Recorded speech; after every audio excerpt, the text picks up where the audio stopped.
16 में आप सबका स्वागत है। हमारे एक्सपर्ट है हमारे साथ संदीप जैन, आशीष चतुर्मुता और किरण जादव। बाजारों के खुलने की तैयारी, फटाफट बता दूं आपको एशियाई बाजारों का हाल किस तरह की सिचुएशन है। मिला जुला कारोबार आपको नजर आएगा एशियाई बाजारों में। कुछ बाजार हरे निशान में तो कुछ लाल निशान में। शंघाई 1% नीचे, हांगकांग 1/4% नीचे, लेकिन निक्केई और बाकी बाजारों को देखिए निक्केई में 1/4% का नुकसान। तो तीनों बड़े बाजार जो एशिया के हैं वो लाल निशान में, लेकिन छोटे बाजार स्ट्रेट टाइम्स, ताइवान जैसे बाजार, कॉस्पी मामूली से हरे निशान में ट्रेड करते हुए देखेंगे। तो मिला जुला कारोबार, लेकिन बड़े बाजार थोड़े लाल निशान में आपको इस वक्त नजर आएंगे। शुरुआत करेंगे हम करेंसी मार्केट की भी, लेकिन उससे पहले किरण जादव हमारे साथ हैं और उन्होंने ट्रेडिंग आइडियाज के लिए आपके लिए चुने हैं दो शेयर। एक तो है एसबीआई और दूसरा है बीईएल भारत इलेक्ट्रॉनिक्स लिमिटेड। बताएं किरण। अनिल जी, एसबीआई ने बहुत अच्छे मूव दिए। एक 5 दिन के अच्छे कंसल्टेशन के बाद कल एक अच्छी मूव आई।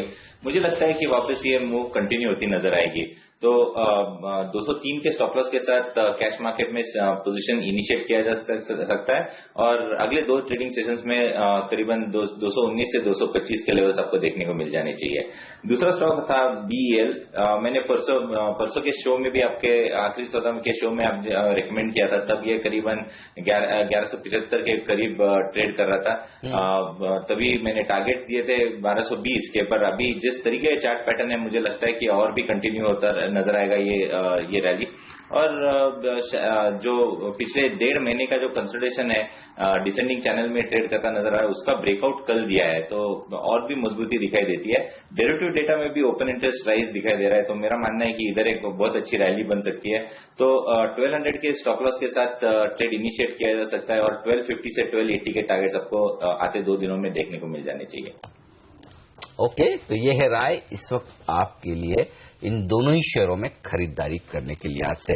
लेकिन देखते हैं भारतीय बाजारों को प्री ओपनिंग सेशन में डायरेक्शन किस तरफ मिलेगा, क्योंकि बेहद शांत शुरुआत के संकेत एसजीएक्स निफ्टी से कल देर रात तक हमने देखा। एसजीएक्स निफ्टी 20 अंक मजबूत था, सुबह भी हरे निशान में कारोबार कर रहा था। एशियाई बाजार ठीक ठाक खुले थे, खासतौर से जापान के बाजार ऊपर थे, लेकिन जैसे एशियाई बाजार थोड़ा ऊपरी स्तरों से थोड़े फिसले, उसके बाद एसजीएक्स निफ्टी ने अपनी बढ़त गंवाई है। हालांकि हम बहुत लाल निशान में नहीं है, मुश्किल से 3 अंक नीचे है। करेंसी मार्केट पर रखिएगा नजर। 66.77 ये था लेवल।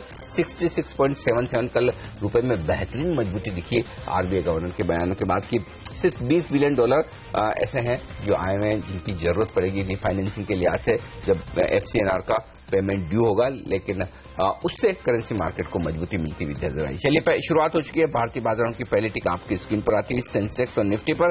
85 अंक ऊपर है सेंसेक्स, लेकिन निफ्टी एकदम फ्लैट कारोबार करता हुआ। निफ्टी में बड़े स्टॉक जो मुंह दिखा रहे हैं, 9% नीचे है टाटा मोटर्स दीवार 2.5% नीचे, अल्ट्राटेक 2.5% नीचे है। तो कुछ फ्री ट्रेड्स यहाँ पर होते हुए दिख रहे हैं इस वक्त। प्री ओपनिंग सेशन की शुरुआत में ल्यूपिन और इन्फोसिस 2 स्टॉक हैं जो पॉजिटिव खुलने के संकेत इस वक्त दे रहे हैं। तो ये स्टॉक्स है जो एक्शन में है पॉजिटिव साइड पर। आइए रुपए पर देखिए, एकदम शांत शुरुआत हुई है, 1 पैसे का नुकसान।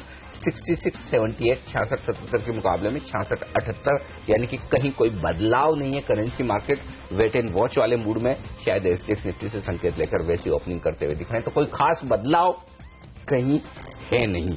ऐसे में स्टॉक्स जो एक्शन में रहने वाले हैं उन पर राय ली जाए हमारे एक्सपर्ट से।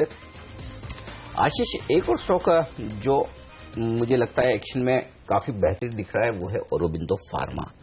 वैसे तो तमाम फार्मा शेयर शायद आपको वायदा बाजार में कमजोर दिखेंगे। निफ्टी में जो 500 स्टॉक है उनमें से शायद औरोबिंदो ठीक ठाक है। आज एक खबर भी आई है कि यूएसएफडीए से एक दवा के लिए मंजूरी मिली है। यहाँ कॉन्ट्रा कॉल लेकर खरीदारी करनी चाहिए या फिर औरोबिंदो भी ऊपरी स्तर पर शॉर्ट करना ठीक है? देखिए अनिल जी, मुझे लगता है इस स्टॉक के अंदर भी कहीं ना कहीं एक ऊपर के लेवल पे सेलिंग प्रेशर देखने को मिल रहा है। तो ये जो ओवरऑल फार्मा स्पेस है इसमें कहीं ना कहीं अभी भी एक अच्छा खासा बिल्डअप जो शॉर्ट का बना हुआ है और हर राइस पे कहीं ना कहीं मुझे लगता है कि एक प्रेशर हमें देखने को मिलेगा।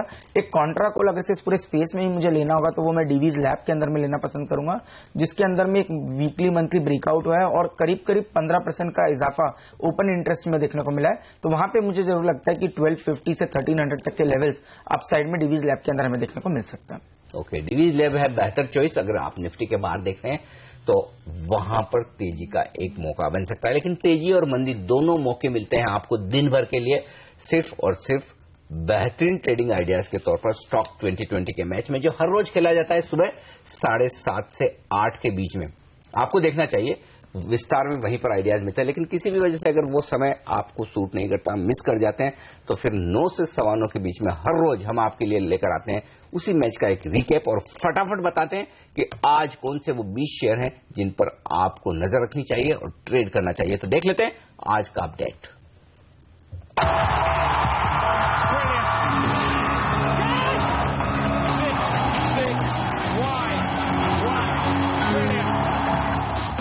दस के 10 बल्लेबाज आज टीम में शामिल किए और फोकस है डिफेंस सेक्टर पर। जिस तरह से भारत और यूएस की बैठक के बाद जो पॉजिटिव आउटकम्स निकल कर आए हैं, देखिए आज उसके चलते वालचंद नगर, बीईएल, रिलायंस डिफेंस जैसी कंपनियों पर नजर रखिए। इंफ्रास्ट्रक्चर से जुड़ी हुई कंपनी पुंज लॉयड जो हाल ही में डिफेंस में अपना पैठ बनाने के लिए आगे आई है, इस पर भी नजर होनी चाहिए। और बाजार की नजर अब मानसून सेशन पर होने वाली है। मानसून के बाद गति के स्टॉक पर नजर रखिए।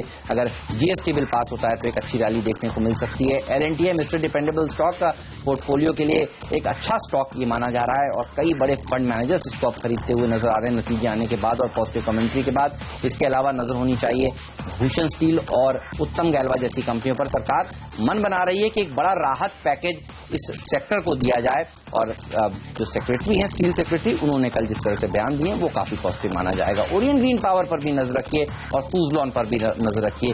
दोनों ही कंपनियां रिन्यूएबल क्षेत्र से जुड़ी हुई हैं और यूएस यात्रा में कुछ बड़ी घोषणाओं की एक्सपेक्टेशंस में यहां पर भी आज तेजी देखने को मिल सकती है। फटाफट से 10 के 10 शेयर देख रहे हैं, इसमें हमने कोई भी सेल आज नहीं उतारा। एस्ट्रा माइक्रोवेव पे आपको नजर रखनी है क्योंकि डिफेंस के अंदर एक अच्छा प्ले देखने को मिल रहा है। और अगर मिसाइल टेक्नोलॉजी की बात करें तो एस्ट्रा माइक्रोवेव सबसे बड़ा प्लेयर है उसके अंदर। भारत फोर्ज पे भी आपको नजर रखना है क्योंकि एल्स्टम के साथ जो जेवी इनकी थी उनको एक बड़ा ऑर्डर मिला है 1400+ करोड़ रुपए का, जो कि एनटीपीसी से है और ये टरबाइन को सप्लाई करने के लिए होगा। इसके अलावा डिशमेल फार्मा पे आप नजर रखें, प्रमोटर्स ने करीब 1 लाख शेयर डी प्लेज किए हैं, इसका फायदा इसको आते हुए मिलेगा। जीएमआर इंफ्रा के कंसोर्शियम को 2000 करोड़ से ज्यादा का ऑर्डर मिला है, इसका फायदा होगा। एआरएसएस इंफ्रा को भी आप फायदे प्लेयर के तौर पर समझ सकते हैं क्योंकि एडीबी ओडिशा को करीब 800 करोड़ रुपया इरिगेशन और रोड डेवलपमेंट के लिए दे रहा है और यही ओडिशा की कंपनी है जो इरिगेशन में भी डील करती है, इसका फायदा इसको मिल सकता है।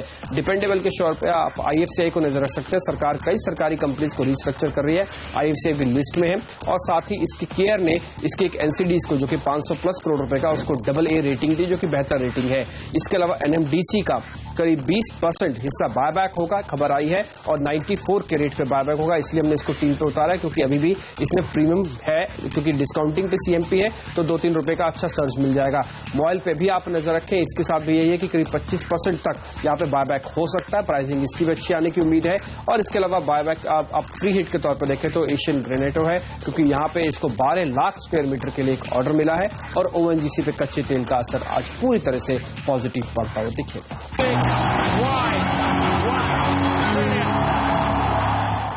चलिए, तो तमाम स्टॉक्स हैं जहां पर आज आपकी इंट्राडे में नजर होनी चाहिए, अच्छी रैली देखने को मिल सकती है। लेकिन एक और स्टॉक है जिस पर आपकी नजर होनी चाहिए, वो होता है जैकपॉट स्टॉक। आशीष हमारे साथ जुड़ चुके हैं जो बताएंगे आज का जैकपॉट शेयर कौन सा है।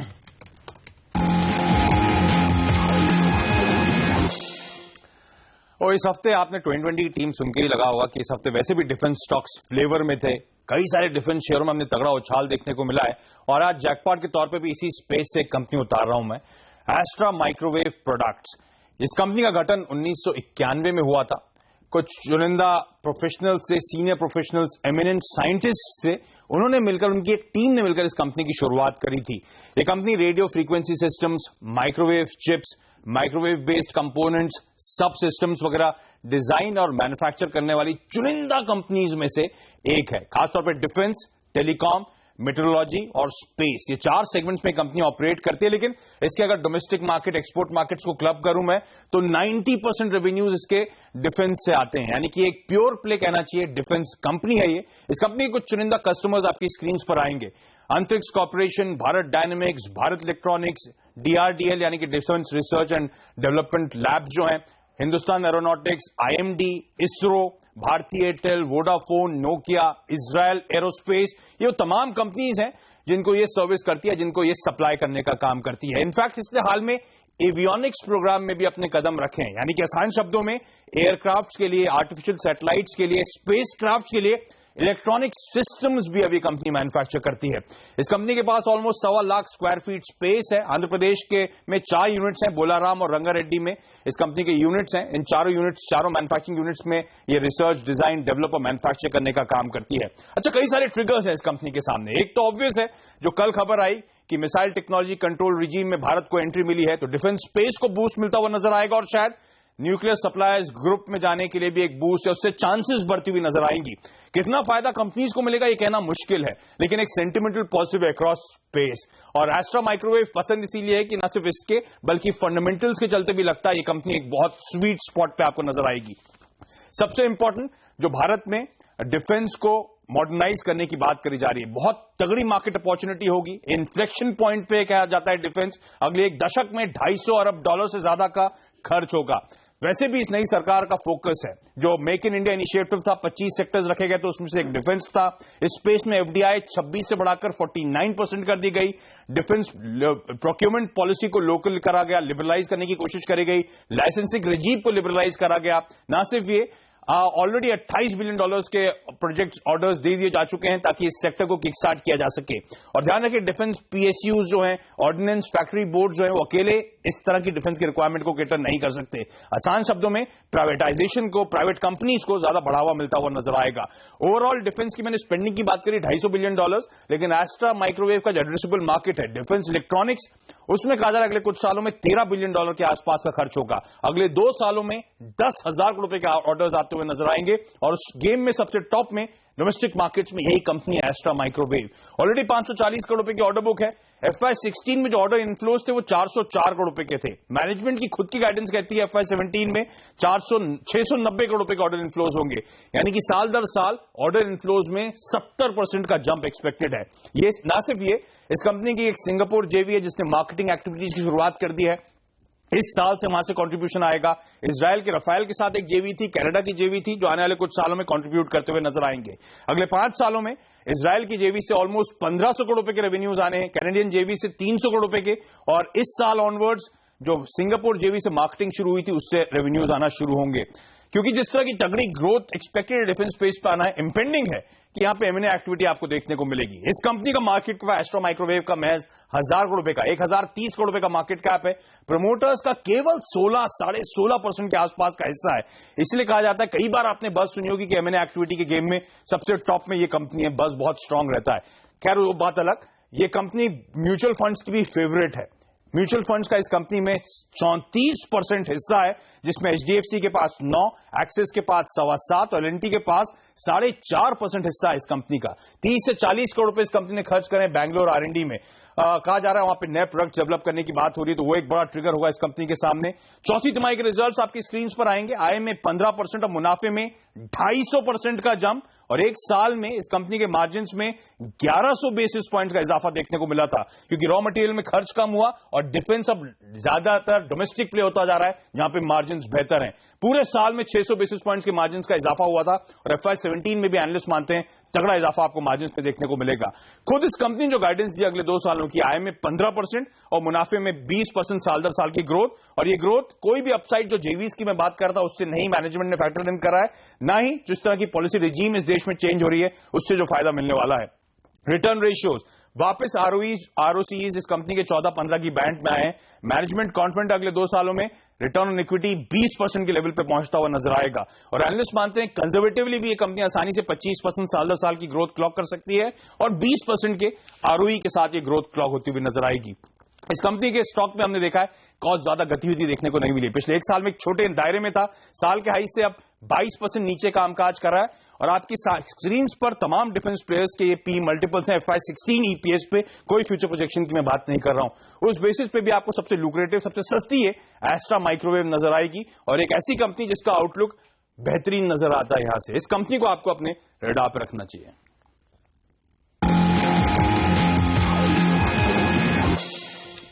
ऑलराइट, तो एस्ट्रा माइक्रोवेव है आज का जैकपॉट स्टॉक। कुछ देर पहले मुझे याद है कि हमारे दूसरे एक्सपर्ट संदीप जैन ने भी कहा था एस्ट्रा माइक्रो और बीईएल उनको पसंद है, बीईएल किरण जाधव को भी पसंद है। तो आज डिफेंस सेक्टर फोकस में रह सकता है। प्री ओपनिंग सेशन में एस्ट्रा माइक्रो का शेयर करीब करीब 2.25% मजबूती के साथ ट्रेड करता हुआ नजर आएगा। इसके अलावा नजर रखिए मेटल कंपनियों पर, यहां पर भी तेजी आज के दिन देखने को मिल सकती है।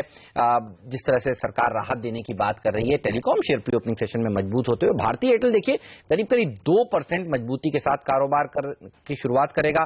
आइडिया में भी 1.5% की तेजी देखने को मिलेगी। तो इन तमाम शेयरों पर आज आपकी नजर होनी चाहिए। डीएलएफ में थोड़ा सा जरूर गिरावट देखने को मिलेगी, जिस तरह से खबरें यहां पर नेगेटिव आए हैं।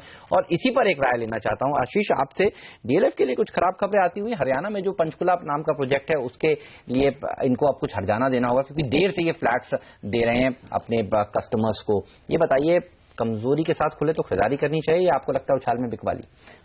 देखिए हेमंत, जो बिल्डअप हुआ और जिस तरह का स्ट्रक्चर इन स्टॉक्स में बना है वो क्लियरली तेजी के साइड पे बना हुआ है, चाहे वो डीएलएफ हो, इंडिया बुल रियल एस्टेट हो या एचडीआईएल हो। तो मुझे लगता है कि कोई भी गिरावट में इन स्टॉक्स के अंदर एक अच्छे बाइंग मोमेंटम हमें देखने को मिलेगा। मैं नहीं समझता 128, 130 के लेवल्स के नीचे डीएलएफ ट्रेड होते हुए देखने को मिल सकता है। अगर से किसी भी कारण से उन लेवल्स के आसपास आता है तो एक बाइंग अपॉर्चुनिटी होगी। मुझे लगता है पोटेंशियली इस स्टॉक के अंदर में 145, 150 के targets short to medium term हमें देखने को मिल सकते हैं। ये हर्जाना वाला जो मामला है ना हेमंत, ये तो सिर्फ उन्हीं के लिए क्यों होना चाहिए, देश भर में होना चाहिए। मेरे को लगता है कई सारे लोग ऐसे हैं जो बड़े परेशान हैं इस तरह के लेट पोजीशन से। तो एपेक्स कंज्यूमर कमीशन की जो ये हर्जाना दिया है, इसके बाद अब ये कहते हैं टेस्ट केस बन जाता है, उसके बाद बाकी लोग भी मांगते हैं। और 12% बुरा नहीं है, और कम से कम 5,000 रुपए प्रतिदिन आपको, जब तक आप डिले करेंगे तब तक आपको देने होंगे। 50 ही हालांकि कस्टमर्स हैं जिनको ये मिलने वाला है, लेकिन एक देश भर में देखें तो काफी लोग डिलेड पोजीशन से परेशान है बिल्डर से, तो उनके लिए ये एक राहत वाली खबर हो सकती है अगर इसी तरह का एक्शन आगे दूसरी जगह भी होता दिखे। लेकिन एक्शन बाजार का बड़ा शानदार नजर आ रहा है प्री ओपनिंग सेशन में। हमें कोई फर्क नहीं पड़ता है कि हांगकांग नीचे है या निक्केई नीचे है या फिर शंघाई नीचे है। तीनों एशियाई बाजार जो बड़े बाजार है थोड़े ढीले हैं, लेकिन उन सबके विपरीत भारतीय बाजारों ने प्री ओपनिंग सेशन में बताया है कि कल का मोमेंटम बरकरार रहेगा। एफआईज अगर खरीद रहे हैं तो हमें डरने की जरूरत नहीं। बड़ा सवाल है कि 8,295 कल का हाई है या 8,300 के आसपास का लेवल समझ लें, उसे पार करेंगे या वहां पर रुकेंगे, ये एक टेस्ट केस होगा। लेकिन फिलहाल 20 अंक मजबूत दिख रहा है Sensex. Nifty pre opening session में 75 अंक पर आपको नजर आएगा। सेंसेक्स मिड कैप शेयरों में 1.4% की मजबूती और बैंक निफ्टी 28 अंक ऊपर खुलने के संकेत देता हुआ। ये है आपके लिए रुझान शुरुआती कारोबार का। मजबूती कहां से आएगी, जैसे हम सुबह से बात कर रहे थे, आज लीड करेंगे टेलीकॉम शेयर, भारतीय और आइडिया टॉप गेनर निफ्टी में, और इसके साथ ही ओएनजीसी में आज मजबूत शुरुआत होने के आसार हैं। चलिए, भारतीय बाजारों की शुरुआत होने की तैयारी, और नेगेटिव साइड पर कोई खास ऐसा है नहीं। स्टॉक एक भी ऐसा मुझे नहीं दिख रहा जो कि लाल निशान में 1% से ज्यादा खुलने के संकेत है। पहली टिक आपकी स्क्रीन पर आती हुई 95 अंक ऊपर है सेंसेक्स, और निफ्टी पर 18 अंकों की मजबूती बनती हुई दिख रही है। 27,000 के पार खुलता हुआ सेंसेक्स फिर से, और निफ्टी 15 अंक मजबूत। बैंक निफ्टी लाल निशान में फिसलता हुआ दिख रहा है, वहां पर नजर रखिए। लेकिन इस बीच निफ्टी पर मजबूत शेयरों में भारतीय और आइडिया टॉप गेनर है 1% की मजबूती के साथ। टाटा मोटर्स और ओएनजीसी में आधा से 1% तक की तेजी। अंबुजा मजबूत खुलता हुआ दिखा है। कमजोर क्या है, एसबीआई 1% नीचे, कोटक 1% नीचे। तो ये दो स्टॉक है जिन्होंने कमजोर शुरुआत की है आज की। इंडसइंड, यस, तो तमाम प्राइवेट बैंक्स थोड़े से कमजोर होते हुए दिख रहे हैं, इन पर नजर रखिए, और इन्हीं के दम पर बैंक निफ्टी पर दबाव है। निफ्टी ने मजबूती थोड़ी सी कम की है। इस बीच जेएसडब्ल्यू एनर्जी, ये एक स्टॉक है जो टॉप गेनर 4% के इजाफे के साथ वायदा कारोबार में। जीएमआर इंफ्रा में 3% की मजबूती। भारत फोर्स के लिए पॉजिटिव खबरें आती हुई दिखी, इन्हें एक ऑर्डर मिला है एनटीपीसी से 3%, ये स्टॉक मजबूत है। बीएल डिफेंस के शेयरों पर रखिए नजर, ये 2% का उछाल दिखाता हुआ वायदा कारोबार में। आरकॉम में 1% के आसपास की मजबूती। बीएमएल भी डिफेंस का कारोबार करता है, यहां पर 1% की तेजी। तो ये तमाम शेयर हैं जो मजबूत बनते हुए दिख रहे हैं। लेकिन कमजोरी के लिहाज से देखें तो बैंक्स, प्राइवेट बैंक से थोड़ा सा नुकसान में नजर आ रहे हैं। लाल निशान में फिसलता हुआ निफ्टी, और सेंसेक्स 6 अंक ऊपर मैच बचाए। लेकिन बैंक निफ्टी जो हम लगातार कर रहे हैं, यहां नजर रखिए, 1/4% का नुकसान, 45 अंक नीचे, और यहीं से दबाव आता है। बिल्कुल, कल जिस सेक्टर ने सबसे अच्छा प्रदर्शन दिखाया था, कह सकते हैं वहां पर थोड़ा प्रेशर है। दिग्गज एसबीआई पर नजर रखिए, आज मुनाफा वसूली होती हुई नजर आ रही है। कल एक रनअवे रैली स्टॉक में देखने को मिली थी। कोटक महिंद्रा बैंक 1% कमजोर है, येस बैंक में गिरावट है, बैंक ऑफ बड़ौदा में भी गिरावट है। तो बैंकिंग स्टॉक्स आज थोड़ा सा बाजार को नीचे खींचने का काम कर रहे हैं। लेकिन जैसा कि हम कह रहे थे, नजर रखिएगा आज डिफेंस क्षेत्र के पर यहां पर देखिए अच्छी तेजी दिख रही है। एस्ट्रा माइक्रो आज का जैकपॉट स्टॉक अब 5% से ज्यादा की मजबूती दिखा रहा है, 2.5-3% ऊपर खुला और उसके बाद देखिए यहां पर और मजबूती अब बढ़ती हुई नजर आ रही है। नेल्को में 6% तक की तेजी देखने को मिल रही है। रिलायंस डिफेंस 4% मजबूती के साथ इस समय कारोबार करता हुआ। बीईएल, बीईएमएल, लंबी लिस्ट है उन डिफेंस शेयरों की जहां पर एक अच्छी खासी तेजी आज के सत्र में देखने को मिल रही है। भूषण स्टील, उत्तम गैल्वा जैसे स्टॉक्स में भी एक अच्छी बढ़त देखने को मिल रही है। सरकार जिस तरह से राहत पैकेज देने की योजना बना रही है। एक्सिस केड्स एक और ऐसा स्टॉक है डिफेंस क्षेत्र का, वो भी 1% मजबूती के साथ आज खुलता हुआ नजर आ रहा है। सीमेंट स्पेस पर हमारे सारे के सारे मेहमानों की आज नजर थी। आप देखिए अंबुजा करीब 1% मजबूती के साथ खुलता हुआ दिख रहा है। अल्ट्राटेक, एसीसी में भी तेजी देखने को मिल रही है। बावजूद इसके कि Bank of America Merrill Lynch जो है वो अंबुजा और ग्रासिम पर बुलिश है, एसीसी अंबुजा पर बेरिश है। लेकिन ये पूरा का पूरा पैक आज दूसरे दिन लगातार तेजी के साथ कारोबार करता हुआ नजर आ रहा है। इसके अलावा एलएनटी को जो एक ऑर्डर मिला है उससे इसको फायदा मिला है, 1% मजबूती के साथ ये शेयर ट्रेड करता हुआ। लेकिन आज बैंकिंग स्टॉक्स में ही प्रेशर है। बैंक निफ्टी देखिए 50 अंक नीचे है, इसलिए यहां पर आज इतनी तेजी नहीं देखने को मिल रही। और एक शेयर जो हम आपको कल भी बता रहे थे और परसों भी हमारी इस पर नजर थी और सीएनबीसी आवाज से एक्सक्लूसिव बातचीत में धर्मेंद्र प्रधान ने जिस तरह से कहा कि वो नागार्जुना ऑयल को रिवाइव करने की तैयारी कर रहे हैं, तीसरे दिन लगातार अपर सर्किट पर यह शेयर ट्रेड कर रहा है। 20% का नहीं रहा क्योंकि 2 दिन लगातार 20% लग गया है, आज 10% का अपर सर्किट खुलते ही लग गया। बिल्कुल, तो तीसरा सर्किट नागार्जुन में, लेकिन दूसरा सर्किट लगा है अल्फा जियो में। 20% का कल का सर्किट और पॉजिटिव एक 1200 करोड़ का ओएनजीसी से ऑर्डर मिलने की कल खबर आई थी अल्फा जियो के लिए। उसके बाद 20% कल चला, 20% आज ऊपर खुला है सीधे। एशियन क्रेडिट इस स्टॉक के लिए भी कोई पॉजिटिव खबरें मैं सुबह देख रहा था। स्टॉक में 11% का उछाल आता हुआ दिखा है। वालचंद नगर 7% मजबूत है। रिलायंस डिफेंस अच्छी तेजी दिखाता हुआ नजर आ रहा है। एस्ट्रा माइक्रो जो आपने जिक्र किया ही, यहां पर अच्छी तेजी बन चुकी है। जिंदाल ड्रिलिंग जो हमारे एक्सपर्ट संदीप वागले ने सुबह सुबह रिकमेंड किया, 3% मजबूत है। बीएल अभी किरण यादव रिकमेंड कर रहे थे, 2.5% मजबूत है। और यहां पर एक अच्छी तेजी। गोवा कार्बन कल का स्टार परफॉर्मर आज से 2% ऊपर खुलता हुआ दिख रहा है। तो ये तमाम शेयर है। लेकिन जेट एयरवेज आज फिर से नुकसान में 1%।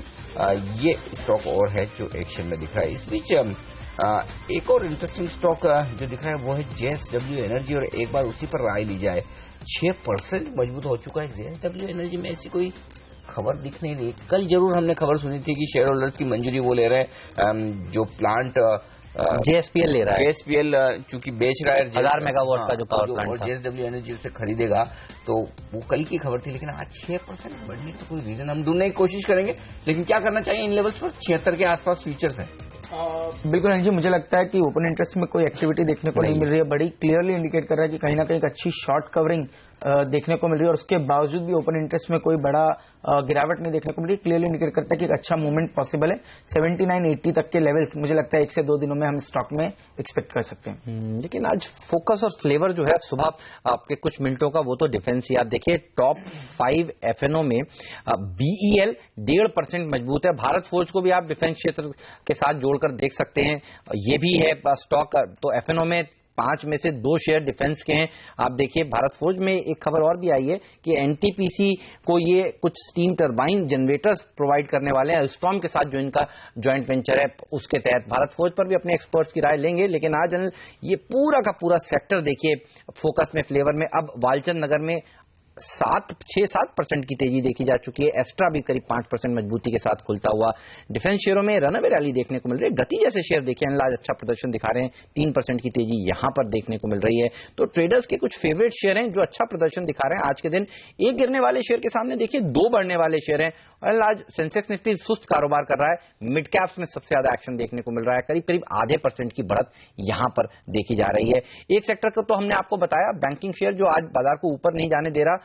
दूसरा सेक्टर है आईटी सेक्टर, और आप देखिए इन्फोसिस, टीसीएस, ये तमाम ऐसी कंपनियां हैं जो दबाव बनाने का इस समय काम कर रहे हैं। तो ये दो बड़े सेक्टर्स हैं जो बाजार को ऊपर जाने से रोक रहे हैं आज। बिल्कुल, और यही वजह है कि हम कह रहे थे कि 8,300 के नजदीक आपको मुनाफा वसूली आती हुई दिखेगी। आज आप देख लीजिए निफ्टी और बैंक निफ्टी का हाई, और बैंक निफ्टी भी हम यही कह रहे हैं कि 18,000 के पार निकलने दो, उसके बाद तेजी कर, लेकिन बैंक निफ्टी की कमजोरी बढ़ती नजर आ रही है इस वक्त। आप देखिए 17,985 का बैंक निफ्टी ने हाई बनाया है, और निफ्टी में 8,288 का तो कल का हाई हमने अभी तक निफ्टी पर क्रॉस नहीं किया, नहीं बैंक निफ्टी पर इस वक्त का। तो ये है इस वक्त का शुरुआती रुझान, बाजार के लिए थोड़ा सा दबाव ऊपरी स्तरों पर आता हुआ आपको नजर आएगा।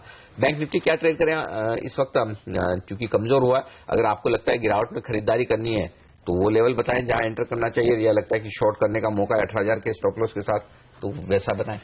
अनिल जी, मुझे लगता है कि बाय ऑन डिप्स की स्ट्रेटेजी रहेगी, क्योंकि एक अच्छा खासा एडिशन हुआ है और ये प्रॉफिट बुकिंग जो है ये एक्सपेक्टेड थी, क्योंकि 8300 का लेवल काफी क्रिटिकल है। बट उसके बावजूद मुझे लगता है कि 17,700 17,650 की रेंज में अगर बैंक निफ्टी फ्यूचर्स आते हैं तो वो एक अच्छी रेंज होगी जहां पर पे लॉन्ग पोजीशन बनाई जा सकती है। आइडियली 17,550 का एक स्टॉप लॉस हमें रखना चाहिए, और ऊपर में मुझे लगता है 18,000 के बाद डेफिनेटली जैसा आप कह रहे हैं वहां पर पे एक fresh addition open long side पे वापस किया जा सकता है, क्योंकि उन लेवल्स के बाद में मुझे लगता है एक अच्छा खासा शॉर्ट टर्म मोमेंटम 18,300 18,500 तक हमें देखने को मिल सकता है। आइडिया भारती के अलावा रिलायंस कम्युनिकेशन के शेयर पर भी नजर रखिए, पूरा का पूरा ताक मजबूती के साथ ट्रेड करता हुआ 1.5% ऊपर ये शेयर ट्रेड कर रहा है। जीएमआर इंफ्रा के लिए कुछ खबरें आती हुई पॉजिटिव साइड पर, ये शेयर में 2.5% की तेजी आज के सत्र में देखने को मिल रही है। तो ये कुछ ऐसे स्टॉक्स हैं जहां पर अच्छी बढ़त देखने को मिल रही है। ओएनजीसी और केन दोनों ही मजबूत है। कच्चा तेल जिस तरह से ब्रेंट क्रूड $52 पर पहुंचा, 50 के ऊपर निकल गया है। आप देखिए ये वो दोनों ही शेयर हैं जहां पर पहले कच्चे तेल में गिरावट की वजह से प्रेशर बना था और अब यहां पर एक रिलीफ रैली देखने को मिल रही है। संदीप जैन जी, आपसे जानना चाहता हूं कच्चे तेल की गणित को अब आप किस तरह से रीड कर रहे हैं? देखिए 90% की रैली फरवरी के लो से देखी जा चुकी है और अब 50 के ऊपर निकलता है, तो कुछ एनालिस्ट एक्सपर्ट्स कहते हैं ये तो भारत के लिए अब थोड़ी दिक्कत की बात हो जाएगी। आप कैसे रीड कर रहे हैं इस इक्वेशन को? बिल्कुल बिल्कुल, देखिए $26 के लगभग बॉटम आउट हुआ था और लग भी रहा था कि वहां से अब थोड़ा बहुत तेजी बनना चाहिए, और इनफैक्ट अच्छी खासी तेजी बनने के बाद 45 से 48 के बीच में अच्छा कंसोलिडेट किया और अब वापस से ऊपर निकल गया और $50 के ऊपर निकला। तो सिचुएशन अब धीरे धीरे ऐसी हो जाएगी कि पहले जब क्रूड तेज होता था तो मार्केट तेज होता था, बट अब ऐसा होगा कि क्रूड तेज होगा तो कहीं ना कहीं इंडिया के लिए अब नेगेटिव होने लगा। और अगर आप देखें पेट्रोल और डीजल की प्राइसेस भी तो अब कहीं ना कहीं पिंच करने लगी है। पर्सनल लेवल पे मैं बात कर रहा हूं, तो मुझे ऐसा लगता है कि ओवरऑल अब कहीं ना कहीं क्रूड 55-60 का एक रेंज है जहां तक जा सकता है। जिस तरीके से नाइजीरिया की भी न्यूज और कुछ न्यूज ऐसी आने लगी है, और ओवरऑल क्रूड पे ध्यान रखना जरूरी है। बट मेरे हिसाब से मॉनसून और क्रूड ये दो चीजें और जीएसटी है जो सब मार्केट को आगे देखेगी कैसे आगे चलाना है। But overall Cairn India, Oil India और ओएनजीसी, इनमें से अगर किसी को बेनिफिट मिलना है तो मुझे लगता है कि ओएनजीसी और ऑयल इंडिया ये दो स्टॉक्स पे बिल्कुल क्रूड की तेजी का दाव लगाया जा सकता है। तो ओएनजीसी पर ज्यादा बुलिश है और वहां पर क्रूड के दम पर एक तेजी बनने की संभावना ज्यादा नजर आती है, ये राय है इस वक्त।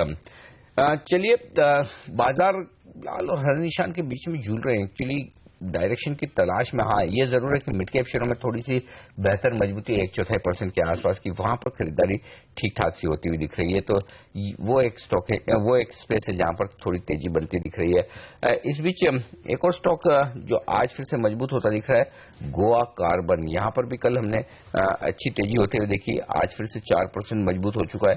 रिलायंस डिफेंस अब 4% मजबूत है। तो ये तमाम स्टॉक्स है, लेकिन भारत फोर्ज वायदा कारोबार के ट्रेडर्स के लिए, आशीष बताएं, यहां पर अच्छी तेजी हुई है, लगभग 2.5% ऊपर ये स्टॉक नजर आ रहा है। क्या कोई ट्रेड बनता है इन लेवल्स पर?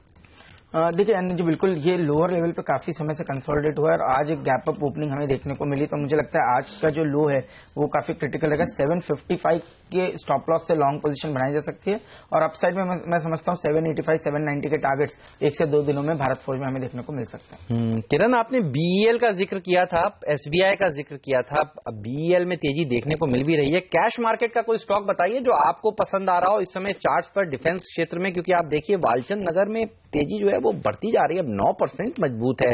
एस्ट्रा भी तेज है, नेल्को जैसे शेयर भी जो लोग देखते हैं जोड़कर डिफेंस से, वो भी तेज है। आप रिलायंस डिफेंस का जिक्र अनिल कर रहे थे। कोई स्टॉक कैश मार्केट का जहां पर आपको लगता हो इंट्राडे में मौके बन सकते हैं अभी? और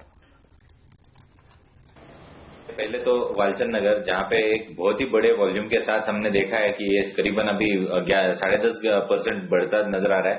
नेक्स्ट रेजिस्टेंस करीबन है इसको 150-156, तो और 5-6 रुपए तो बढ़ता बिल्कुल नजर आएगा, और इसके बाद एक रेंज ब्रेकआउट मिल जाएगा जहाँ पे अगले 1-1.5 हफ्ते के अंदर हम 175-180 के लेवल्स भी छूते नजर आएंगे। दूसरा स्टॉक है वो एस्ट्रा मैक्रो है, जहाँ पे बिल्कुल एक बहुत अच्छा रुझान है, एक अच्छा बेस बिल्डिंग फॉर्मेशन हुआ है, और इसका इमीडिएट टारगेट यानी अगले 1-2 हफ्ते के टारगेट करीबन 150-155 के रहेंगे, जहां पे मैं एक बार रिव्यू लेने की सलाह दूंगा, क्योंकि 155 ऐसा लेवल है जहां पे हमने करीबन जून जुलाई 2014 से देखा है कि इसी रेंज में ट्रेड करता नजर आ रहा है। 110 on the lower side, 155 on the higher side, तो हम lower side of the range थे, उधर से हम हायर एंड पे चलने की कोशिश कर रहे हैं, पर 155 पे जरूर रिव्यू लेने की सलाह दूंगा, और अभी के लिए होल्ड रेटिंग है इस स्टॉक पे। और जेएसडब्ल्यू एनर्जी को लेकर जो खबर आ रही जिसकी वजह से शायद स्टॉक में तेजी हुई है वो ये कि कर्नाटका स्टेट इलेक्ट्रिसिटी बोर्ड की तरफ से पावर परचेज एग्रीमेंट के लिए कुछ कल बोलियां खोली गई थी, और उसमें JSW energy second lowest bidder के तौर पर आया है। ये ध्यान रखें, न कि first lowest bidder, second lowest bidder के तौर पर आया है। 750 मेगावाट पावर परचेज एग्रीमेंट, ये एक अगर जेएसडब्ल्यू एनर्जी को मिलता है तो पॉजिटिव होगा। मैं अगर इसलिए लगा रहा हूं क्योंकि वो सेकंड लोएस्ट बिडर है, न कि फर्स्ट लोएस्ट बिडर के केस में आपको पूरा पक्का होता है कि 99% संभावना है कि आपको मिलेगा, लेकिन सेकंड लोएस्ट बिडर के केस में बिल्कुल जब तक तो L1 नहीं है, हाँ, तो जब तक इसलिए 10% 12% बढ़ना स्टॉक का कम जस्टिफाइड होता है इस खबर के दम पर। तो आप ये कह रहे हैं कि कॉशियस हो जाना चाहिए क्योंकि सेकंड लोएस्ट बिडर है, फर्स्ट नहीं है। बिल्कुल, अगर L1 बिडर होता है तो एक अच्छी तेजी, और जैसा कि आप कह रहे हैं कि कॉन्ट्रैक्ट मिलना लगभग पक्का माना जाता है, तो क्या मुनाफा वसूल कर लेना चाहिए इन स्तरों पर? ये सवाल बनता है। पूछते हैं अपने एक्सपर्ट से। किरण, चार्ट पर कैसा लगता है ये बताइए, रेजिस्टेंस लेवल कहां पर दिख रहा है आपको इस चार्ट में? नेक्स्ट रेजिस्टेंस 90 के लेवल के करीब है। अभी तो ऐसा कुछ दिखाई नहीं दे रहा है जहां पे मैं बिकॉली की सलाह दूं या प्रॉफिट बुकिंग की सलाह दूं। बहुत अच्छा डिमांड दिखाई दे रहा है अभी के लिए, तो मेरा यह मानना है कि ट्रेलिंग स्टॉप लॉस के साथ चलना चाहिए। अभी 78.50 के करीब, 78.70 के करीब ट्रेड कर रहा है, तो 76 का स्टॉप लॉस के साथ ट्रेड में बने रहना चाहिए, और वापस एक बार 86 से 90 तक जो रेजिस्टेंस लेवल जैसे मैंने कहा उन लेवल्स पे आते ही रिव्यू ले लेना चाहिए। ओके, तो ये राय है इस वक्त। और वायदा कारोबार के ट्रेडर्स के लिए आप क्या राय देंगे? 7.5 लाख शेयर जुड़ चुके हैं सुबह। ये लेवल सही है मुनाफा वसूली करने का या शॉर्ट करने का? नहीं जी, देखिए 9.5% का एडिशन हो गया ओपन इंटरेस्ट में। जब हम बात कर रहे थे तब ऑलमोस्ट 0.30% का एडिशन था, तो क्लियरली 9% का इजाफा उसके बाद में लॉन्ग साइड पे बनता हुआ देखने को मिला है। मैं समझता हूं एक अच्छी शॉर्ट कवरिंग पॉसिबल है, मे बी 84-85 के लेवल्स देखने को मिल सकते हैं। मैं सलाह दूंगा 75 का ट्रेलिंग स्टॉप लॉस रख के लॉन्ग पोजीशन जो है कंटिन्यू रखी जा सकती है। देखिए, सेक्टर ऑफ द डे अगर आप कहें ना किसी एक को, तो डिफेंस सेक्टर ही है, और हम कार्यक्रम की शुरुआत में भी आपसे कह रहे थे इस पर आपकी नजर होनी चाहिए। वालचंद अब देखिए 8% ऊपर था जब हमारे एक्सपर्ट कह रहे थे कि किरण की चार्ट पर मजबूत लग रहा है, अब 12-13%, अभी मैं देख रहा था 14% तक जाकर आया, और आज का जैकपॉट स्टॉक अब 7.5% मजबूत है, एस्ट्रा माइक्रो। और ये भी अभी कुछ देर पहले हमारे एक्सपर्ट कह रहे थे। संदीप जैन जी, आपका तो टॉप पिक था एस्ट्रा माइक्रो, ये बताइए आप क्या देख रहे हैं इस कंपनी के लिए आगे की भविष्य, और कितनी और तेजी बन सकती है? देखिए, बड़ा आश्चर्य हुआ था जब रिजल्ट अच्छे आए थे तो ये स्टॉक फिर भी नहीं चला था। इस क्वार्टर के रिजल्ट्स भी बेहतरीन थे, वैल्यूएशंस के लिहाज से भी बहुत सही हो गया, और मुझे याद है मैंने 40 रुपए के लगभग ये स्टॉक रेकमेंड किया हुआ है चैनल पे, और उसके बाद 2-2.5 साल में अच्छा खासा तेजी भी देखने को मिली है। बट अब ऐसा लगता है कि 120 से लेकर 110 का जो रेंज है बहुत ही स्ट्रांग सपोर्ट जोन बन गया है, और फंडामेंटल्स भी बहुत अच्छे हो गए। और फिर जिस तरीके से कल की जो पॉजिटिव न्यूज है डिफेंस सेक्टर के लिए, और ओवरऑल बहुत ही वेल प्लेस्ड है कंपनी। जिस तरीके का मैं आशीष को भी सुन रहा था, जिस तरीके की स्टेक्स है जैसे कि L&T और ये सारी कंपनियों की, तो सर्टेनली बहुत कॉन्फिडेंस आता है, और मुझे लगता है कि इन लेवल्स पे अभी भी ये बाय है, it's a very good buy. और मैं किरण की बातों से भी सहमत हूं कि कहीं ना कहीं 150-55 का जो रेंज है बहुत ही जल्द देखने को मिल सकता है। ये राय है इन तमाम डिफेंस शेयरों पर जहां पर अच्छी मजबूती दिख रही। जेएसडब्ल्यू एनर्जी के साथ साथ जिंदाल स्टील एंड पावर, ये स्टॉक भी 3% ऊपर होता हुआ नजर आ रहा है। हालांकि इस खबर से जिंदाल स्टील एंड पावर का कोई लेना देना नहीं है, लेकिन फिर भी यहाँ पर भी तेजी बनती दिख रही है। ओपन इंटरेस्ट यहाँ भी 5 लाख शेयरों से बढ़ा है। क्या करना चाहिए यहाँ पर आशीष? देखिए अनिल जी, बिल्कुल मोमेंटम बना है, बट इसी स्पेस में मैं टाटा स्टील के साथ बना रहना पसंद करूंगा, क्योंकि मुझे लगता है मेटल स्पेस में टाटा स्टील वेल पॉइज्ड है फॉर अ स्ट्रांग मूव, और मुझे लगता है 365 के टारगेट्स जल्दी टाटा स्टील में हमें देखने को मिल सकते हैं। अल्फा जियो 62% बढ़ा है इस हफ्ते। कुछ मिड कैप्स ने तो मालामाल किया है निवेशकों को, अगर उनके पास ये स्टॉक्स हैं। हालांकि अल्फा जियो जो है वो जनरली आप देखिए इतना ज्यादा लिक्विड स्टॉक नहीं है, पोर्टफोलियो शेयर रहा है, लेकिन अब जिस तरह से ये रैली दिखा रहा है, संदीप जी जैन साहब बताइए ये शेयर आपको कैसा लगता है? और आज हम देख रहे हैं फिर से जियोएल, अबान ऑफशोर, ये पूरा का पूरा सेक्टर वापस से फोकस में, फ्लेवर में आता हुआ नजर आ रहा है। मुझे जो ट्रिगर दिखता है वो यही है कि ऑयल एंड गैस मिनिस्टर साहब ने रोड शो शुरू किए हैं और अब वो वापस से ऑयल और गैस की ब्लॉक्स की नीलामी करने जा रहे हैं, और 6 साल के लंबे इंतजार के बाद ऐसा हो रहा है, तो बाजार तो मानकर चलेगा कि इस सेक्टर के लिए अच्छी दिन अब शायद शुरुआत होंगी। ये बताइए आपको कौन सा शेयर है जो सबसे ज्यादा पसंद है इस पैक में? देखिए वैसे तो पसंद नहीं थे कोई भी स्टॉक, बट अल्फा जियो में कई बार होता है ना, रिपेंड करते रहे ये स्टॉक हाथ में क्यों नहीं आया या क्यों नहीं बताया क्लाइंट्स को, तो अल्फा जियो वैसा ही है। इनफैक्ट परसों के दिन ही एक बहुत ही एक अच्छा ट्रिगर दिया था, और अगर टेक्निकल्स की बात करूं तो 200 डीएमए, 20 डीएमए और कई जो गोल्डन क्रॉसओवर्स बोलते हैं टेक्निकली वो निकले थे, और फंडामेंटली मुझे बहुत अच्छा नहीं लगा था स्टॉक। बट ये न्यूज है, ये काफी पॉजिटिव, और जिस तरीके से क्रूड में भी तेजी बनी है तो ये स्टॉक सारे फ्लेवर में रहेंगे। बट मैं अगेन राय दूंगा कि ये बहुत बड़ी चाल दे चुका है 3 दिन में, आई थिंक इतनी बड़ी चाल, तो सर्टेनली थोड़ा वेट करना चाहिए। बाकी इस सेक्टर पे मैं बहुत ज्यादा बुलिश नहीं था, तो मैं कोई रिकमेंडेशन वैसे नहीं दे पाऊंगा। आज पर भी एक बार पूछ लेते हैं कौन सा स्टॉक सबसे ज्यादा अच्छा लगता है इस पूरे पैक में, क्योंकि रोड शो अभी चल रहा है। कुछ दिनों बाद धर्मेंद्र प्रधान जी दुनिया भर का दौरा करेंगे, सिंगापुर जाएंगे, और देखना होगा किस तरह की डिमांड निकल कर आती है। और धर्मेंद्र प्रधान ने हमें खुद बताया था कि सन फार्मा के प्रमोटर्स भी अब देखिए इच्छा जता रहे हैं इस क्षेत्र में, इन ब्लॉक्स के लिए वो ऑक्शन में पार्टिसिपेट करेंगे। ये बताइए चार्ट्स पर कौन सा शेयर आपको किरणजीत सबसे ज्यादा अच्छा लगता है? जियोएल, अबान ऑफशोर, इसमें तो खैर सर्किट लग चुका है, कौन सा शेयर आपको पसंद है? जियोएल में सलाह दूंगा कि इसमें एक छोटी सी मूव आपको देखने को मिल सकती है। अबान जैसे आपने कहा बहुत अच्छा मूव दे चुका है, तो जियोएल में आप निवेश कर सकते हैं। इधर से करीबन 3% नीचे आपका स्टॉप लॉस रहना चाहिए, और इधर से 8-9% के टारगेट्स एक्सपेक्ट कर सकते हैं। इसके ऊपर में जाते हुए इमीडिएट तो नहीं देखता है स्टॉक को। ओके, तो ये राय है इस वक्त आपके इन तमाम शेयरों पर। वक्त है आप तीनों से विदा लेने का। किरण, आशीष और संदीप, शुक्रिया आपका हमारे लिए वक्त निकालने के लिए। बाजार इस बीच देखिए, इस बीच जैकपॉट शेयर देखिए जो 10% का बड़ा उछाल दिखाता हुआ नजर आ रहा है। एस्ट्रा माइक्रो, जबरदस्त टाइमिंग रही आज जैकपॉट शेयर की, जिस तरह से डिफेंस शेयरों के लिए एक अच्छा दिन और बेहतरीन चुना आशीष ने। और अब जो फंडामेंटल्स आशीष ने बताया देखिए हेमंत, 34 लाख शेयरों का कारोबार एनएससी पर और 7 लाख शेयरों का कारोबार बीएससी पर, जबकि बीएससी पर 85,000 शेयरों का कारोबार है 10 दिनों का एवरेज, तो उससे 10 गुना तो लगभग हो चुका है सुबह 15 मिनट में। और डेज हाई पर कारोबार कर रहा है। 4.5 लाख शेयरों का जब ये खुला था जैकपॉट तो 2.5% मजबूत खुला था, तब आशीष ने कहा था कि यहाँ पर खरीदारी करनी चाहिए।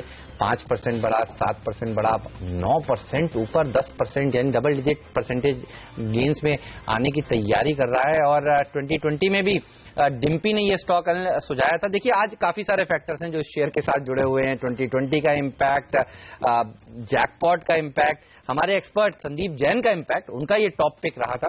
तो हर तरफ से अच्छी खबरें आती हुई इस शेयर के लिए। और सबसे बड़ा इम्पैक्ट नरेंद्र मोदी इम्पैक्ट, क्योंकि उसी के चलते देखिए पूरा का पूरा सेक्टर फोकस में आता हुआ नजर आ रहा है। फिलहाल कल का दिन अनिल काफी इंपॉर्टेंट होने वाला है। न्यूक्लियर सप्लायर ग्रुप की जो इंपॉर्टेंट बैठक होने वाली है वियना में, अगर वहां पर भारत भाग बन जाता है तो एक बड़ा ब्रेक थ्रू माना जाएगा, और काफी लंबे इंतजार के बाद ऐसा होता हुआ नजर आएगा। बिल्कुल, तो ये एक और बड़ा मुद्दा है जो इन तमाम डिफेंस शेयरों के लिए आगे ट्रिगर देगा। लेकिन बैंक निफ्टी इस बीच 0.5% कमजोर होता हुआ 75 अंकों का नुकसान। चलिए बाजार के आगे की डायरेक्शन पर बात करते हैं। हमारे साथ निर्मल बंग सिक्योरिटीज के इंस्टीट्यूशनल इक्विटीज के सीईओ राहुल अरोड़ा हमारे साथ कार्यक्रम में इस वक्त। राहुल, गुड मॉर्निंग, स्वागत है आपका सीएनबीसी आवाज पर।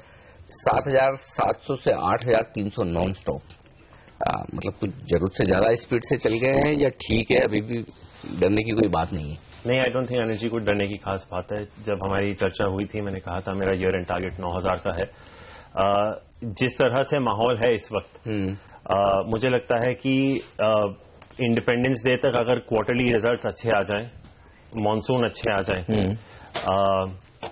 और दुनिया में कोई उथल पुथल ना हो जाए, स्पेशली रिलेटेड टू ब्रेक्जिट, तो I think we can be at 9,000 by 15th August, in about 2 months from now.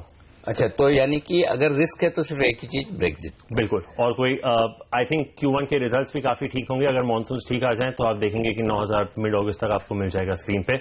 Then people will start discounting FY18। I think my target of 9,000 by the end of the year could even be revised upwards. Very nice sir, 9,000 का level, वो भी 15 अगस्त तक, तो ये काफी aggressive level है। ये बताइए कौन से वो स्टॉक्स हैं, सेक्टर्स हैं जो सेंसेक्स निफ्टी में कंट्रीब्यूट करेंगे इस टारगेट को हासिल करने के लिए? 2 मेजर सेक्टर्स कंट्रीब्यूट करेंगे हेमंत जी, FMCG और बैंक्स मेरे हिसाब से। और प्राइवेट बैंक्स पर भरोसा देंगे या PSU? दोनों पर। दोनों में से टॉप पिक्स बताइए फिर। तो लोग क्योंकि PSUs को थोड़ा सा परहेज कर रहे थे, अवॉइड कर रहे थे, लेकिन अब खबरें आ रही हैं कि इंद्रधनुष 2 आने वाला है। बिल्कुल, और वो एक बड़ा ट्रिगर क्या हो सकता है? बिल्कुल हो सकता है। जहां तक हमारी चर्चा हुई है प्राइवेट सेक्टर बैंक्स के CFOs या MDs के साथ, I think Q2 of FY17 तक most of the damage should be behind us. बहुत स्ट्रांग फोकस जा रहा है क्लीन अप में और क्रेडिट ग्रोथ रिवाइव करने में। और जिस तरह से PSU बैंक्स की रिवाइवल की बात की जा रही है, फाइनेंस मिनिस्टर ने आपके चैनल को, CNBC को भी इंटरव्यू दिया है कि he is going to do everything to recapitalise banks. तो I think if the Nifty has to go to 9,000 bank के बगैर तो जा नहीं सकता। और दूसरा, अगर मानसून अच्छा आ जाए तो आप कोई भी FMCG स्टॉक उठा लीजिए, लीवर, ITC, डाबर, गोदरेज, कोई भी आप उठा लीजिए, आपको आई थिंक अच्छा खासा पैसा मिल जाएगा। इसके चलते आई थिंक डिस्क्रेशनरी भी अच्छा कर जाएगा। I think consumer durables are in for a good time, likes of Whirlpool, अगले 3-4 महीने में काफी अच्छी फिल्म रिलीजेस भी आ रही हैं। Of course everyone's looking forward to Sultan on 1 July. तो I think this could be a good quarter for the likes of multiplex stocks also. So I think opportunities काफी हैं। इस तरह से आप बहुत टाइम के बाद देख रहे हैं कि कॉन्फ्लुएंस ऑफ चीजेस, things are looking all right. RBI governor was not too hawkish yesterday. तो आई एम फेयरली ऑप्टिमिस्टिक कि ये जो रैली आई है ये माइंडलेस रैली नहीं है, ये एंटिसिपेट कर रही है कि अर्निंग्स अपग्रेड्स आएंगे। तो काफी कुछ फैक्टर इन हो चुका है, लेकिन अगर आपको वो उस पर डिलीवरेबल्स मिल जाए तो आपको इंडेक्स पर 8-10% और मिल सकता है मेरे हिसाब से। यानी कि खाली लिक्विडिटी की वजह से या खाली ग्लोबल मार्केट्स थोड़े ठीक हैं उस वजह से हम नहीं बढ़ रहे हैं, एक्चुअली फंडामेंटल्स हैं। नहीं अनिल जी, वो एक कैटलिस्ट भी है। आप लोग अभी बात कर रहे थे MTCR की, जो कल रात को रूलिंग आई थी। मैंने एक क्लाइंट से बात कर रहा था सुबह, एक न्यूज मुझसे मिस हो गई थी, उन्होंने मुझे पॉइंट आउट किया, हांगकांग बेस्ड क्लाइंट ने, कि वेस्टिंग हाउस बात कर रहे हैं कि 6 न्यूक्लियर प्लांट्स डालें। अगर इस तरह का FDI आने लगा, और वो 2017 तक टर्म शीट साइन करने की बात कर रहे हैं, तो अगर एक है FII अनिल जी, दूसरा है FDI, दोनों ही हमारे काम आती हैं, क्योंकि at the end of the day हम सिर्फ मार्केट को देखते हैं, but the balance of payment situation is equally important in the country. और FDI is much more longer and sticky money than FII money, वो तो आता जाता रहता है। इस तरह से आप देख रहे हैं P नोट्स पे भी काफी चर्चा हुई है। बट अगर आप वेस्टिंग हाउस जैसे अगर कंपनीज बात करें कि 6 न्यूक्लियर प्लांट्स अगर डालने वाले हैं, तो आई थिंक ग्लोबली एक अगर जैसे इंडिया की स्टैंडिंग ऊपर जाती है, एक होती है अर्निंग्स, दूसरी होती है कि as you are evolving as a player, global companies putting money, that is equally important. तो I think global liquidity is also important, but I think India is making the right noises on the external front. कल की development काफी significant रही, और जैसे हेमंत जी बात कर रहे थे, अगर कल NSG में इंक्लूजन हो जाए तो हो सकता है कि परसों मार्केट को एक उसी सेंटिमेंटल रैली भी वहां पर मिल जाए। तो बड़ी बात है, व्हाइट वेस्टिंग हाउस जैसी कंपनियां जो बीच में तो खबरें राहुल ऐसी आ रही थी कि हिस्सेदारी बेचकर जॉइंट वेंचर से बाहर होना चाहते हैं, और अब वो कह रहे हैं कि 6 न्यूक्लियर प्लांट्स भारत में लगाना चाहते हैं। और प्रधानमंत्री नरेंद्र मोदी कह रहे हैं कि इमीडिएटली वो साइट पर काम करना शुरू करवाने वाले हैं। तो ये एक बड़ा डेवलपमेंट है। तो मेरा लॉजिकल सवाल अगला यही होगा, डिफेंस की कंपनियों के लिए क्या अच्छे दिन और आने वाले हैं? क्योंकि कई नई कंपनियां भी देखिए डिफेंस में उतरी हैं। आपको इस सेक्टर में क्या पसंद है? इसमें मैं आपको इसका एक लाइन जवाब दे दूंगा हेमंत जी। मैंने आज ही सुबह अपने रिसर्च हेड को कहा था कि एक डिफेंस एनालिस्ट को हायर कर लीजिए। ओके क्योंकि ये सेक्टर हमारे कवरेज में है नहीं, और जिस तरह से बात जा रही है, I think it could be the sector to watch out. Actually गलती भी नहीं अगर आपके कवरेज में नहीं है तो, क्योंकि मैं ना जब ये डेटा इन्फ्लुएंस करता हूँ और देखता हूँ सेक्टर वाइज जाता हूँ, तो डिफेंस सेक्टर मिलता ही नहीं है कहीं। जी बिल्कुल, डिफेंस में आप ही को बनाना पड़ेगा कि कौन कौन से शेयरों को आप डिफेंस में रखेंगे। वो कोई इंडेक्स ही नहीं हो, कोई सेक्टर ही नहीं है एक्चुअली। इंडिया में अगर अनिल जी देखेंगे तो 4-5 मेजर प्लेयर्स हैं जिनके या तो थ्रू जॉइंट वेंचर आएंगे या फिर they will be beneficiaries. Larsen obviously is the biggest, BEL is also there, Bharat forges है। So I think there are some companies who in the larger market cap space who taken some right noises, but एक बहुत interesting space हो सकता है ये अगले, I don't think ये earnings FY 17-18 में आएंगे, क्योंकि ये आएंगे, ऑर्डर बुक बढ़ेगी, it's a slightly longer term story, पर एक दिशा होती है। मार्केट कभी वेट नहीं करता। आप देखिए मॉनसून, जब मेट डिपार्टमेंट का पहला फोरकास्ट आया था, जो भी मॉनसून रिलेटेड स्टॉक्स थे, बारिश की एक बूंद नहीं गिरी थी, और ऐसा स्टॉक्स ने ऐसे रिएक्ट कर लिया था कि ऑलरेडी आपको 110% लॉन्ग टर्म एवरेज बारिश मिल चुकी है। तो I don't think the stocks will wait to react till that, but to show into earnings काफी लॉन्ग ड्रॉन होगा। बिल्कुल। अब तो ये एक अच्छी बात कि अब डिफेंस के ऊपर भी हमें बेहतरीन रिपोर्ट्स मिलना शुरू हो जाएंगे आपकी कंपनी की तरफ से, कम से कम। लेकिन ये सेक्टर देखिए आज बेहतरीन तेजी दिखा रहा है, अच्छी तेजी। वालचंद नगर अब 14% मजबूत है और सबसे पुरानी कंपनी है डिफेंस सेक्टर की प्राइवेट क्षेत्र में। आप देखिए यहाँ पर, इसीलिए बाजार काफी उत्साहित होता हुआ नजर आ रहा है। आपने काफी सारे सेक्टर्स की बात करी, लेकिन HUL, ITC, Dabur, Godrej consumers, अगर इनमें से कोई एक शेयर आपको पिक करना हो तो आप सबसे ज्यादा बुलिश इस स्पेस में किस शेयर पर? ITC पर। क्यों? क्योंकि लोगों ने बेचा हुआ है, ज्यादा अंडर ओन स्टॉक हो गया है, और आई थिंक थोड़ा एक लेवल पे एग्जैजरेटेड भी हो गया था कि सिगरेट वॉल्यूम ग्रोथ नहीं आएगी, ऑलरेडी दिखा चुके हैं। I think the worst is probably behind. Commodity trading भी करते हैं, तो I think that part of the business will benefit. The other FMCG business is actually not doing too badly. ये क्वार्टर में एग्री बिजनेस का थोड़ा drag था, but I think अगर मानसून ठीक ठाक आ जाए तो वो भी, आप वैल्यूएशंस देखें तो लीवर के कंपैरिजन में आपको काफी डिस्काउंट पे मिल रहा है। तो I think that would probably be, जिन शेयरों के नाम आपने लिए उनमें से मेरा टॉप पिक ITC का होगा। कोलगेट पर भरोसा है अभी भी बरकरार? बिल्कुल सर, बिल्कुल भरोसा है। आप कल आई थिंक फाइनेंशियल एक्सप्रेस या बिजनेस स्टैंडर्ड में एक आर्टिकल था कि Dabur has also said that Patanjali is not that much of a threat right now. देखते हैं एनर्जी, आई थिंक मेरा ऑप्टिमिज्म अभी भी खत्म नहीं हुआ है। क्योंकि पतंजलि का सबसे पॉपुलर प्रोडक्ट टूथपेस्ट ही है एक्चुअली, दंत कांति। मैं आपको एक बात बताता हूँ एनर्जी, अगर आप पतंजलि का ग्रामेज देखें और उसका कॉस्ट पर ट्यूब देखें और कोलगेट का ग्रामेज देखें और कॉस्ट पर ट्यूब देखें, I don't think many people know that Patanjali on a per gram basis does not have a cost advantage. It is almost similar to Colgate. तो कोई आपको आके बोलेगा कि पतंजलि मुझे 45 रुपीज की एक ट्यूब मिल रही है, वही आपको आके बोलेगा 70 रुपीज कोलगेट की ट्यूब मिल रही है। आप और मैं पर ग्राम पर कैलकुलेट करेंगे, क्योंकि वो नहीं देखेगा कि उसमें 70 रुपीज में उसको कोलगेट में 200 या 250 ग्राम्स मिल रहे हैं, यहाँ सिर्फ 100 ग्राम मिल रहे हैं। तो I think that will probably catch up in time. पर एनर्जी 57% का मार्केट शेयर था उनका लास्ट फाइनेंशियल ईयर में, वो 55.5 हो गया। इतनी ज्यादा पुश के साथ it's lost only 150 basis point market share, and that too from over a 10-year high. It is still the market. घबराने की जरूरत नहीं है, मुझे नहीं लगता। आप जैसे हेमंत जी ITC के बारे में पूछ रहे हैं, आप MNC स्टॉक्स देख लीजिए Anil ji, it's one of the cheapest MNC stocks in India with a 70% return ratio. Actually ये जो पतंजलि के नाम से सेंटिमेंट ज्यादा खराब हो रहा है, डेटा अभी तक खराब नहीं, डेटा में नहीं दिख रहा है कि मार्केट शेयर जा रहा है या बहुत बड़ा नुकसान है सर। आनंद जी, आप याद करेंगे जब फॉरेन कार्स इंडिया में आना शुरू हो गए थे, पीपल रोट ऑफ मारुति। बिल्कुल याद है? बिल्कुल। अप्रैल में मारुति ने स्मॉल कार्स में 50% प्लस मार्केट शेयर दिखाया। जब PNG ने लॉन्च किया था, लोगों ने बोला था कोलगेट पे बहुत, and PNG is obviously a much bigger global brand than Patanjali, 30 basis point से उनका ज्यादा। एक आप चीज कंटेस्ट कर सकते हैं जिसका where I will get defensive and I will not have an answer कि how reliable are these market share figures, that you can question and I will not have an answer for, because you have to rely on what the companies tell you. Because Colgate के 6.5 million outlets हैं, it is not possible to go to all of them. तो I am okay with what the management has said. It's a 70% return ratio business, 2.5-3% dividend yield, and one of the cheapest MNC consumer stocks. So I'm not saying Colgate will not lose market share from here, Anil ji, but I don't think it will be that substantial according to me.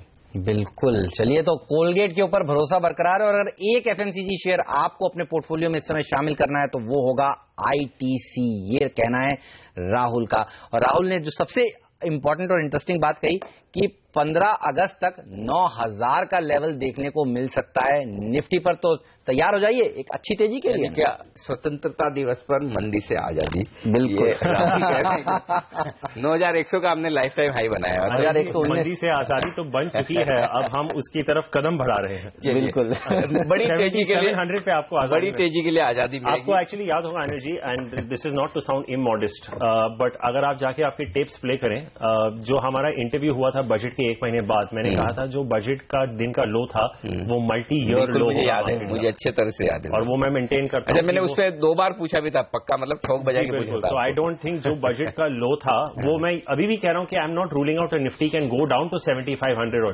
पर वो जो budget के दिन का लो था, I think it's a multi year low for this market. वो जो opportunity थी, आई थिंक आपको 2000 अगले इलेक्शन तक आपको वो अपॉर्चुनिटी शायद नहीं मिलेगी मेरे हिसाब से। चलिए, बहुत अच्छी बात है, यही लोग सुनना और जानना और समझना चाहते हैं कि पुराने लोज ना देखने को मिले और नए हाइस के पार पहुंचे। तो 15 अगस्त पर, हालांकि उससे पहले तो आपसे बात होगी, लेकिन तब भी और हम बातचीत नहीं, आप वेरिफिकेशन चेक रख सकते हैं, तब तक मुझे बुलाइएगा नहीं। बिल्कुल बिल्कुल बुलाएंगे आपको ब्रेक्जिट के बाद, क्योंकि आप कह रहे हैं टारगेट रिवाइज हो सकता है ब्रेक्जिट के बाद। हाँ, पर मैंने ये आपको कंटिन्यू कहा कि hopefully there should not be a negative outcome. बिल्कुल, अगर ब्रेक्जिट का आउटकम पॉजिटिव आता है तो आप टारगेट रिवाइज करेंगे, तब हम आपसे एक बार बात करेंगे। 23 तारीख है, ज्यादा दूर नहीं। शुक्रिया राहुल आपका हमारे लिए वक्त निकालने के लिए और आज ये तमाम बातचीत करने के लिए। चलिए आगे बढ़ते हैं और हमारे साथ एक और बाजार के जाने माने एक्सपर्ट, कोटक म्यूचुअल फंड के equity fund manager Pankaj Tibrewal कार्यक्रम में शामिल हो चुके हैं। पंकज जी, स्वागत है आपका CNBC आवाज पर। क्या लग रहा है आपको भी, लोकल सेटअप हमारे घरेलू बाजारों का एकदम परफेक्ट है? रिस्क अगर कोई है तो क्या ग्लोबल मार्केट से ही है या फिर वहां से भी घबराने की जरूरत नहीं है? क्लियरली जो रिस्क आएगा इस बार ग्लोबल मार्केट से ही आ सकता है, बिकॉज अगर आप लास्ट 4-5 महीने से देखें तो ग्लोबल मार्केट्स काफ़ी काम है, और ये बहुत सेल्डम होता है कि for a longer term global markets इतने काम हो। सडनली आपने देखा कि लोगों को जो वरी थी चाइनीज़ पॉलिसी को लेके, वो एक बैक सीट ले ली है। मई में भी युआन का डेप्रिसिएशन हुआ। जब लास्ट टाइम ये जनवरी में हुआ था तो आपने देखा था मार्केट्स में एक मेहम आया था, बट इस बार मार्केट काफ़ी कॉम्प्लेसेंट है। तो कोई भी अगर अनहोनी घटना ग्लोबल मार्केट्स में घटती है तो उसका असर हमारे डोमेस्टिक सेटअप पर भी आ सकता है। But from a domestic angle, जैसे मैं आपके दर्शकों को काफ़ी टाइम से बोल रहा हूँ कि अर्ली ग्रीन शूट्स थे और चौथे तिमाही में हमने देखे कॉर्पोरेट नतीजे काफ़ी बेटर थे। आफ्टर लॉन्ग टाइम, काफ़ी तिमाहियों के बाद निफ्टी में अगर आप 4 बैंकों को हटा दें, ICICI, axis, bank of Baroda and SBI, तो आपकी निफ्टी की अर्निंग्स कुछ 13% ऊपर थी, जो काफ़ी तिमाहियों के बाद ये नतीजे देखने मिले। तो डोमेस्टिक में इंक्रीमेंटल रिकवरी है। कल RBI गवर्नर ने भी अपने स्टेटमेंट में कई जगह मेंशन किया कि ये nascent economic recovery, corporate earnings recovery है। बट अगर टोटल ग्लोबल सेटअप में देखा जाए तो या तो तेल के कारण या ब्रेट एग्जिट के कारण या Chinese policy over the next 3-4 months, कहीं ना कहीं अगर एक कोई अनहोनी घटना घटती है तो उसका असर हमारे डोमेस्टिक मार्केट पर भी आ सकता है। और वैल्यूएशन की भी अगर बात करें तो हम higher end of the fair value zone में हैं। तो थोड़ा सा यहाँ पर दर्शकों को आपको बताना चाहूँगा कि structurally we are in a good market, but near term में ऊपर नीचे हो सकता है। बट एक रेंज अगर आप लेके चले 7500-7600 से ऑन द डाउन साइड और 8300-8400 से on the upside, I think ये रेंज में मार्केट घूमेगा till the near term clarity on monsoons and other corporate earnings come in. Okay, चलिए, तो तेजी का ही ध्यान आपको यहाँ पर रखना चाहिए। लेकिन अनिल, सबसे ज्यादा तेजी अगर एक किसी सेक्टर में हो रही है और हम बार बार बता रहे हैं, वो देखिए डिफेंस सेक्टर के देखने को मिल रही है। अभी एस्ट्रा माइक्रो जो आज का हमारा जैकपॉट शेयर था वो 12% मजबूत है, अभी 14% की तेजी दिखा चुका है। ये भालचंद नगर 15% मजबूती के साथ कारोबार कर रहा है। सर, डिफेंस सेक्टर पर हम कुछ देर पहले अपने एक्सपर्ट से यहाँ पर बात कर रहे थे। वो कह रहे थे कि अभी इतना कवरेज उनका है नहीं, नए लोग वो हायर कर रहे हैं अपनी टीम में डिफेंस के ऊपर कवरेज बढ़ाने के लिए। सरकार का फोकस तो देखिए पहले दिन से मेक इन इंडिया पर और डिफेंस पर रहा है। ये बताइए, इस सेक्टर में आपको किस तरह का ग्रोथ दिखता है आगे आने वाले दिनों में? क्लियरली ये सेक्टर हमारे हिसाब से एक सनराइज सेक्टर है। जो चीज़ आज के दिन PSUs और ग्लोबल प्लेयर्स के द्वारा कमांड किया जा रहा था, अब वो गवर्नमेंट प्रोग्रेसिव होके ये सेक्टर को प्राइवेट प्लेयर्स के लिए खोल रही है। और ये जो नया पॉलिसी उन्होंने अनवील किया 1-1.5 महीने पहले, जिस भी कंपनी से आप बात करिए वो काफ़ी पॉजिटिव है इस पॉलिसी को लेके, काफ़ी प्रोग्रेसिव है। आज के दिन वो ड्राफ्ट मोड में है, लेकिन अगर वो पॉलिसी वैसे के वैसे आते हैं विथ सम माइनर चेंजेस तो काफ़ी पॉजिटिव होगा इस सेक्टर के लिए। काफ़ी कंपनियों से हम जो मिल रहे हैं जो इस सेक्टर में ऑलरेडी केपेक्स कर चुके हैं या इस सेक्टर को पॉजिटिवली देख रहे हैं, उनका ध्यान इस सेक्टर पर काफ़ी पॉजिटिव है from a longer term perspective. But आपके दर्शकों को ये कॉशन करना चाहूँगा कि ये सेक्टर में थोड़ा लॉन्ग जेस्टेशन पीरियड है। नियर टर्म में अगर आपने चाहें कि 1 तिमाही 2 तिमाही में कंपनी, कोई भी नई कंपनी बड़ा कुछ कर दे, वो होना थोड़ा सा डिफिकल्ट है। और इस सेक्टर को अगर आप 2-3 साल से अगर लंबे अवसर से देखें तो ये सेक्टर में काफ़ी बड़ा प्ले हो सकता है। But unfortunately pure play defence आज के दिन जो स्टॉक मार्केट में लिस्टेड है वो बहुत लिमिटेड प्लेस है, तो इस सेक्टर को स्केलेबल अपॉर्चुनिटी पर खेलना थोड़ा डिफिकल्ट आज के दिन है। ओके, तो बहुत ज्यादा स्टॉक्स नहीं है, डेडिकेटेड स्टॉक्स नहीं है, इसलिए फंड मैनेजर अभी थोड़ा शायद इंतजार करें इस तरह के स्टॉक्स में पैसा लगाने से पहले। लेकिन अच्छे मॉनसून की उम्मीद में क्या कहीं आप अपने पोर्टफोलियो में कुछ सेक्टर्स पर बुलिश होते दिख रहे हैं? यदि हाँ, तो कौन से सेक्टर्स है जो आपके रडार पर हैं सर? क्लियरली अगर आप देखें तो एग्रोकेमिकल्स, फर्टिलाइजर्स, ट्रैक्टर्स, टिलर्स, ये जो भी ग्राउंड रिलेटेड सेक्टर्स हैं जो रूरल इकोनॉमी से जुड़े हुए हैं, वो 2 साल के मंदी के बाद अगर इस बार मानसून ठीक होती है तो इंक्रीमेंटल पॉजिटिव होगा।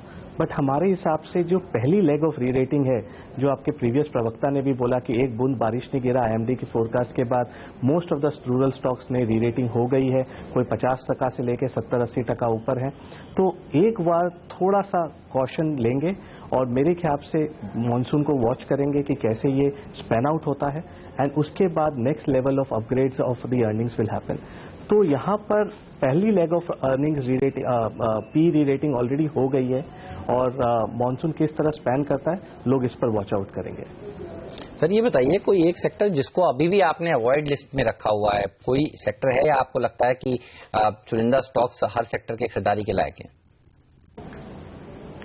क्लियरली आज भी हमारे पोर्टफोलियो देखें तो मेटल और real estate clearly big underweight या ऑलमोस्ट है ही नहीं, नेग्लिजिबल वेटेज है, क्योंकि हमारा ये मानना है कि मेटल्स में आज भी जो आप रैली देखे हैं लास्ट 3-4 महीने में, वो रीस्टॉकिंग बेसिस पर देखे हैं चाइना में।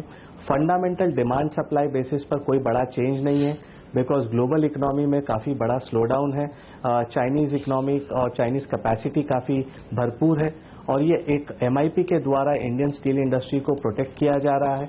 अगर ये किसी दिन भी आप हटाते हो तो वापस चीप चाइनीज इंपोर्ट्स चालू हो जाएंगे। तो ये एक मेटल सेक्टर हम अभी भी आज भी अवॉइड कर रहे हैं। अगर सेकंड देखें तो रियल एस्टेट, अपने सब जानते हैं कि अंडरलाइंग रियल एस्टेट मार्केट काफ़ी प्रॉब्लम में है, वहाँ आज भी डिमांड रेसिडेंशियल में पिकअप नहीं हुआ है। कमर्शियल में हमने थोड़ा सा पॉजिटिव वाइब्स देखा है। Last year one of the better years था एब्जॉर्प्शन के लिए। कई अगर पॉकेट्स देखें, मुंबई, बैंगलोर, पुणे, चेन्नई, वहां पर रेंटल्स हैव स्टार्टेड इंक्रीजिंग। तो कमर्शियल पॉकेट में थोड़ा सा पॉजिटिवनेस आया है, बट रेसिडेंशियल आज भी तकलीफ में है। तो अभी ये तमाम सेक्टर्स अभी भी थोड़े मुश्किलों में है। पंकज जी, बहुत बहुत शुक्रिया आपका हमारे लिए वक्त निकालने के लिए और तमाम सेक्टर्स पर आज अपनी राय हमारे साथ शेयर करने के लिए। बाजार डायरेक्शन की तलाश में है, लेकिन अच्छी बात है कि सेंसेक्स निफ्टी हरे निशान में थोड़ा दबाव बैंक निफ्टी से बनता हुआ। फिलहाल पहला सौदा में आज के लिए इतना ही, लेकिन आप बने रहिए CNBC आवाज के साथ। प्रियंका संभव हमारे साथ अब जुड़ चुकी हैं दिल्ली से, उनसे जानते हैं कहां पर नजर है उनकी कमोडिटी बाजार की ओपनिंग होने वाली है। प्रियंका बताइए। गुड मॉर्निंग हेमंत, हम फोकस करने वाले क्रूड पर। 8 महीने की ऊंचाई पर है क्रूड, तो देखते हैं भारत में किस तरह से ओपनिंग होती है और क्या करना चाहिए आपको।